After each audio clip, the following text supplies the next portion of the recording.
Good morning दोस्तों, मैं engineer Shailendra Kumar आपका स्वागत करता हूं आपके फेवरेट चैनल स्टडी मंत्रा 91.9 में।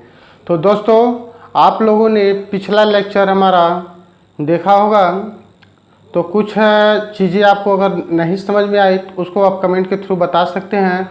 और हाँ, आप लोग ज़्यादा से ज़्यादा व्यू करिए, देखिए क्या है, कैसे है, चीज़ों को क्या पढ़ाई जा रही हैं, और लाइक भी करिए। लाइक से पता चलता है कि आप जो है हमसे कितना जुड़ चुके हैं, ठीक है।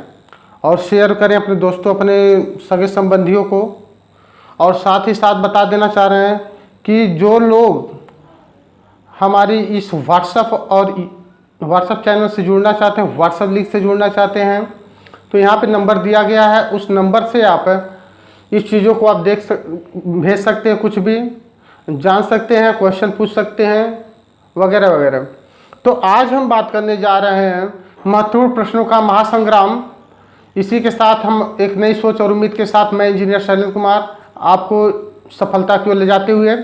तो जैसा कि आज हमारा तीसरा दिन स्टार्ट है और तीसरा दिन हमारा लाइव चैनल चल रहा है विश्व भूगोल का सामान्य अध्ययन। तो आज हम विशेष रूप से यह जानने की कोशिश करेंगे कि जो है सौरमंडल में आखिर ग्रह कैसे हैं, क्या है, चीज़ों को समझेंगे। तो यहाँ पे स्क्रीन पे जैसा कि हमेशा की तरह आज भी हमारा सौरमंडल और हमारा ब्रह्मांड है, ओके। चूँकि अब यहाँ पे हम बढ़ते हैं आगे, स्क्रीन पे आ गया कि सौरमंडल यहाँ पे देख रहे हैं सौरमंडल। अब सौरमंडल को समझना सबसे बड़ी बात है कि सौरमंडल आखिर जो ग्रह बने वो कैसे बने। हमें चीज़ें तो बताई जाती हैं कि यार ग्रहों के आधार पे दो भागों में बांटते हैं, ठीक है, दो भागों में। लेकिन ऐसा कैसे हुआ, इन चीज़ों को कैसे माने, तो आपसे मैं बता दूं, एक जो है कांट साहब का नियम है और दूसरा लाप्लास का निहारिका सिद्धांत। कौन सा सिद्धांत? निहारिका। कांट साहब का कहना था कि इस वायुमंडल में, कांट साहब का कहना था इस वायुमंडल में बहुत सारे जो है पदार्थ ठोस, द्रव और गैस के रूप में थे, और वे धीरे धीरे आपस में गुरुत्वाकर्षण के कारण वे एक दूसरे से आकर्षित होते गए। और जैसे जैसे ये सब आकर्षित होते गए, एक समय ऐसा आया कि ये सभी जो पिंड थे, जो भी पदार्थ थे, वे सब जो है विस्फोट हुआ, जैसा कि बिग बैंग सिद्धांत के नाम से हम पीछे पढ़ चुके हैं।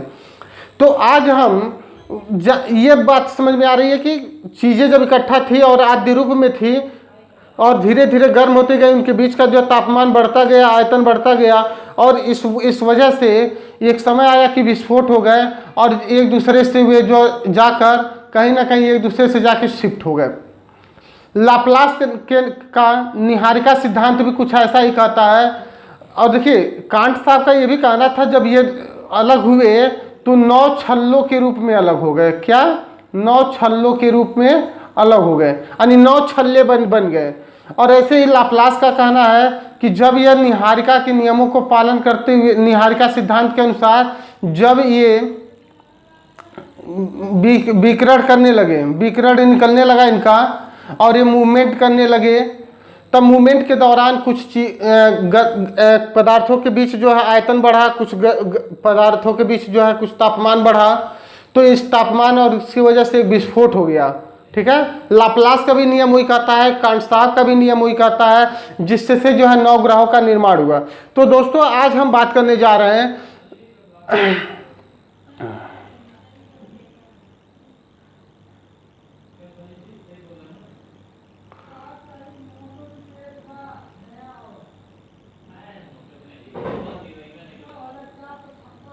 Okay, sorry. तो यहाँ पे अगर हम बात करेंगे आंतरिक ग्रह की बात, आंतरिक ग्रह, ओके, तो हमें पता चल रहा है कि ग्रहों के आधार पर हम 2 भागों में बांटते हैं। सौरमंडल को कितने भागों में बांटते हैं? 2 भागों में बांटते हैं। कौन कौन सा? पहला आंतरिक ग्रह है और दूसरा बाह्य ग्रह है। आंतरिक ग्रह और बाह्य ग्रह क्या है? कह सकते हैं कि बुध ग्रह, शुक्र ग्रह, मंगल ग्रह तथा पृथ्वी ग्रह को आंतरिक ग्रह कहते हैं। क्यों कहते हैं इनको? क्योंकि हमारी पृथ्वी के समान की रचना है, संरचना है, बनावट है। पृथ्वी के समान संरचना और बनावट होने के कारण इन चारों ग्रहों को, ठीक है, बोला गया आंतरिक ग्रह। और यहाँ पे कह सकते हैं, नीचे देखिए लिखा हुआ, पृथ्वी के समान होने के कारण इसे पार्थिव ग्रह कहते हैं। पार्थिव मतलब है पृथ्वी की तरह ग्रह कहते हैं, ठीक है, यानी पृथ्वी के समान होने के कारण इसे पार्थिव ग्रह कहते हैं। तो ये ऐसे भी चीजें हमें जो दिमाग में फिट हो जानी चाहिए कि आंतरिक ग्रह क्या होती है। तो देखिए, बुध, शुक्र, पृथ्वी, मंगल हमारी स्टार्टिंग के 4 हैं, जैसा कि स्क्रीन पे आपको यहाँ पे हम दिखा दे रहे हैं। ये 4 ग्रह, स्क्रीन पे कितने ग्रह दिख रहे हैं? यहाँ पे 4 ग्रह। और ये चारों ग्रह जो है आपको कहीं ना कहीं से यह दर्शाते हैं कि ये चारों ग्रह आंतरिक ग्रह यानी पृथ्वी जैसी ही संरचना है। मंगल ग्रह की बात करेंगे, मंगल ग्रह पे देखा गया है कि वहाँ भी बहुत सारे लोग जो है रहने के लिए घर बना रहे हैं, सारी व्यवस्थाएं रिसर्च हो रही हैं, बहुत सारी चीज़ें पृथ्वी जैसी संरचनाएं मिल रही हैं। तो कहीं ना कहीं से जो है ये पृथ्वी के समान है। उसी तरह बुध, शुक्र भी हैं, ठीक है। तो आगे बढ़ते हैं, बाह्य ग्रह। बाह्य ग्रह की बात करेंगे तो बाह्य ग्रह में देखा गया कि बृहस्पति, शनि, अरुण, वरुण, यानी बृहस्पति, शनि, अरुण, वरुण ग्रहों को बाह्य ग्रह कहते हैं। बाह्य ग्रह कहने का मतलब ये गैसों का पिंड है। ये चारों ग्रह जो दिख रहे हैं जो स्क्रीन पे, ये गैसों का एक पिंड है। गैसों का पिंड होने के कारण ये विचरण करते रहते हैं एक निश्चित एरिया में, और इसी के कारण इसे गैसीय ग्रह भी कहते हैं। तो क्वेश्चन बनता है दोस्तों कि बाह्य ग्रह किसे कहते हैं? तो हमें बृहस्पति, शनि, अरुण, वरुण की बात कर लेंगे, और गैसीय ग्रह की बात करेगा तो हम इसे इन्हीं की बात करेंगे, ठीक है। पूछता है गैसीय ग्रह कौन कौन से हैं निम्न में से, तो बृहस्पति, शनि, अरुण, वरुण एक कुछ अलग कर देगा। तो हमें दिमाग में रखना है कि कहीं ना कहीं से इसी में से ऑप्शन होगा। तो हमें घबराना नहीं है, दिमाग में तुरंत रखना है बाह्य ग्रह। बाह्य ग्रह कौन होता है? बृहस्पति, शनि, अरुण, वरुण, ठीक है। 4 पहले के 4 आंतरिक होते हैं, 4 बाहर के बाहरी होते हैं। तो ठीक है, आप बात करते हैं ग्रह। ग्रहों को देखा गया तो ग्रह की बात करें, ग्रह को प्लेनेट कहते हैं। ऐसे खगोलीय पिंड जो एक निश्चित कक्षा में सूर्य के, या समझेंगे, निश्चित कक्षा में सूर्य के चारों ओर परिक्रमा करते हैं, उसे ग्रह कहते हैं। ऐसे खगोलीय पिंड जो एक निश्चित कक्षा में सूर्य के चारों ओर परिक्रमा करते हैं, उसे ग्रह कहते हैं। एक ग्रहों की खास बात है, इनका अपना कोई प्रकाश नहीं होता है। इनका कोई अपना प्रकाश नहीं होता है। ये प्रकाश कहाँ से प्राप्त करते हैं? सूर्य से। ये सूर्य से प्रकाश तथा ऊर्जा प्राप्त करते हैं। जैसा कि सूर्य को माना गया है, सूर्य के पास प्रकाश और ऊर्जा होता है, लेकिन ग्रहों के पास ऐसा कुछ नहीं होता है। तो बिल्कुल दिमाग में रख लेंगे, क्वेश्चन आता है किसके पास स्वयं का प्रकाश होता है, ठीक है। तो आंसर ऐसे क्वेश्चन बन जाते हैं। तो बिल्कुल घबराना नहीं है, यानी सूर्य के पास केवल, यानी तारों के पास कह सकते हैं, समझे जरा। जो स्टार हैं, स्टार के पास ही अपना खुद का प्रकाश और ऊर्जा होता है। बाकी ग्रह उपग्रह किसी के पास अपना स्वयं का प्रकाश नहीं होता है। ये कहाँ से लेते हैं? स्टार से ही एनर्जी लेते हैं, ओके। एनर्जी और लाइट कहाँ से लेते हैं? सूर्य से। ये दिमाग तो बिल्कुल रहना चाहिए बात। तो सौर मंडल में कुल कितने ग्रह हैं?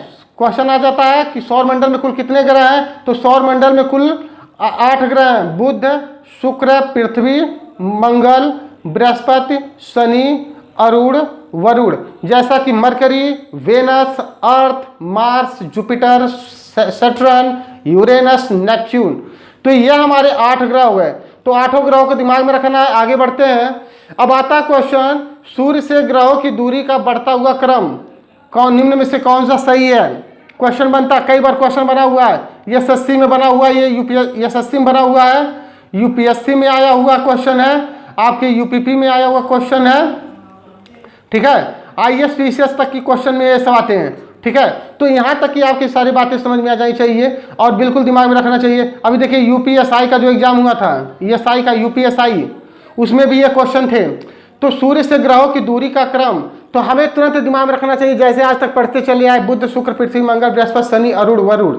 ये जो ग्रह हैं, ये ग्रहों का दूरी के क्रम में है, यानी दूरी के हिसाब से इनको डिसाइड किया गया। जैसा कि स्क्रीन पे यहाँ दिखा रहा है 1 2 3 4 5 6 7 8, यानी 8 ग्रह हैं और 8 ग्रहों को दिखाया गया। तो ऐसा मतलब है कि ये दूरी के क्रम में है। अगर जो है ये बढ़ते क्रम में है, ठीक है। ये किस क्रम में है? बढ़ते क्रम में है, दिमाग में रखिएगा। अगर ये घटते क्रम में बात कर दे तो इसी का जो है उल्टा चले जाएंगे, ठीक है। घटते क्रम में बात करेगा तो उल्टा बात करेंगे।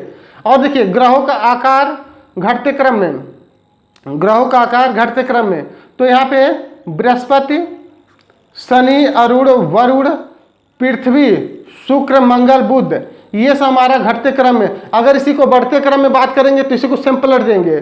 तो ऐसे ही हमारे क्वेश्चन रहेंगे। आगे हम जो अगले लेक्चर में हम ग्रहों पे डिस्कस करेंगे और बताएंगे कि जो है कि ग्रह से हमारे कौन कौन से क्वेश्चन हैं। तो दोस्तों आप लोगों को बहुत बहुत धन्यवाद। Thanks for watching my video.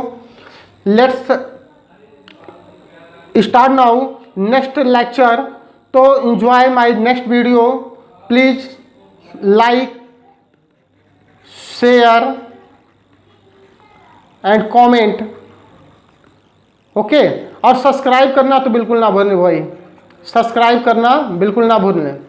तो सब्सक्राइब करने से पता चल जाएगा कि आप हमारी वीडियो को कितना लाइक कर रहे हैं, शेयर कर रहे हैं। और हाँ दोस्तों, आपसे निवेदन है कि आप जो है वीडियो को पूरा देखें और पूरा वीडियो देखने के बाद इसको जो है लाइक करें, सब्सक्राइब करें, शेयर करें, ठीक है। और अगर आपको लगता है कि कुछ नया होना चाहिए, कुछ अलग होना चाहिए, तो आप जो है हमारी वीडियो को जो है कमेंट के थ्रू बता सकते हैं, हमारे व्हाट्सअप नंबर पे बता सकते हैं। तो व्हाट्सअप नंबर पे भी हमसे जुड़ सकते हैं, उसमें भी व्हाट्सअप ग्रुप बना हुआ है।